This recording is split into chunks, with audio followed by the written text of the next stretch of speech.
Hello. I've been getting some requests from people to add more models to Mini Schemer, and I'm excited to do that. But there is one step that's somewhat time consuming that's limiting the number of models that I can add. So I wanted to create a video to just show how that's done so that if you're interested in adding more models, you can help out and set it up to add more.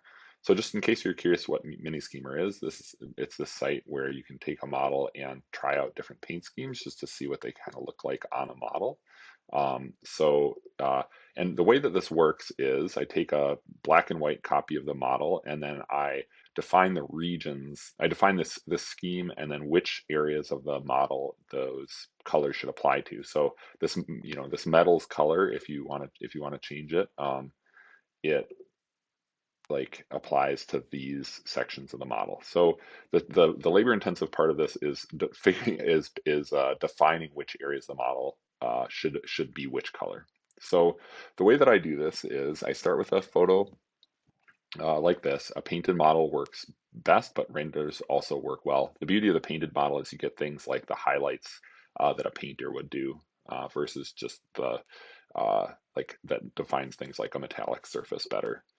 Um, so the mask that we're going to end up creating is going to look like this.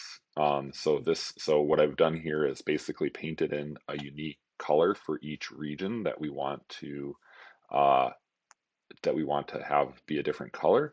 And so let me go in and show you how I actually go about creating that. So I start with oops, I was demonstrating here. So let me undo this. Um, so I start with a photo like this, and um, what I then go in and start doing is so ignore these layers, but so I'm going to add a new layer. I'm going to drag it. I tend to put the layers underneath the others, and then I go in and pick a unique color for each element that I want to color. So and I sometimes like to stick to the kind of general color that the thing is, just because that later on that's going to help. Um, I'm going to use these colors to define the regions. So anyway, so on this model, for example, let's look at some of the different colors we might want. Like maybe we want the buttons to be, you can pick a color specifically for the buttons.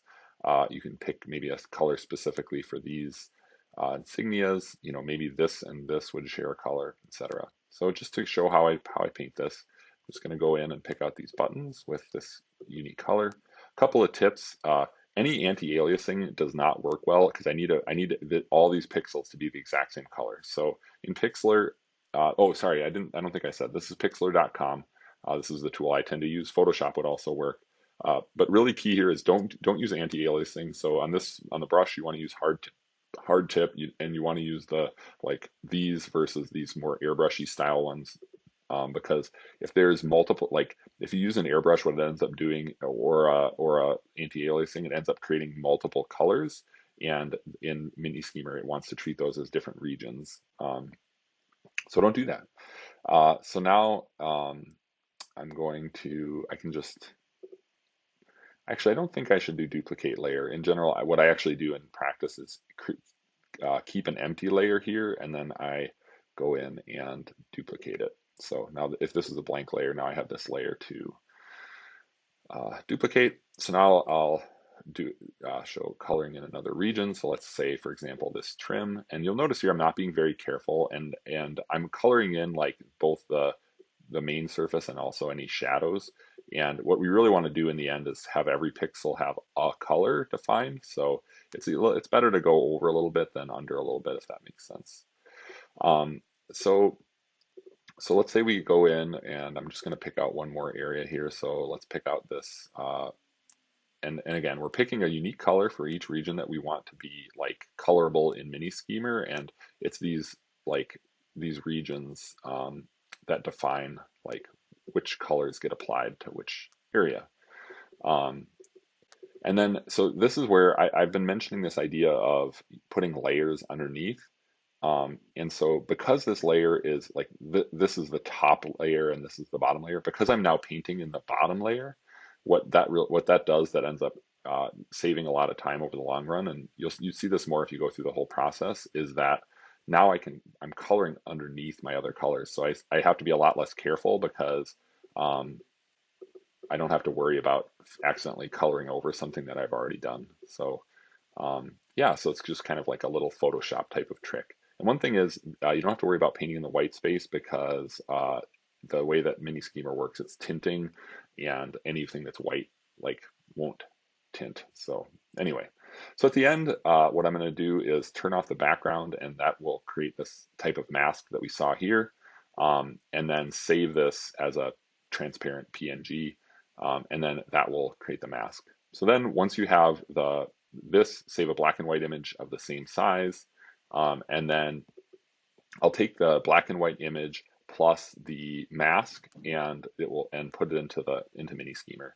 And then what I do is the theme always has 6 colors, so I decide what I want my 6 colors to represent, and then I go in and assign each area to one of those colors. So you can see here, for example, we're using the same. Obviously, we only have 6 colors in the theme, so we're reusing. But you can go in and customize in your model if you want. So like in this one, for example, you can go in and change these so that his scarves use a different. You either have a custom color or use a different. So you can see here I'm changing how the scarves are mapped. So if you have those like separate colors, it gives you more control. Um, so yeah, and then if enough people are sending me these masks, so that I could go and take the next step and let you actually do this step, so that you could add models fully to Mini Schemer on your own. But so far, I think this is the step that's really blocking me. So if anyone was interested in um, helping me create these, that would let me add more models to Mini Schemer. All right, thanks for watching.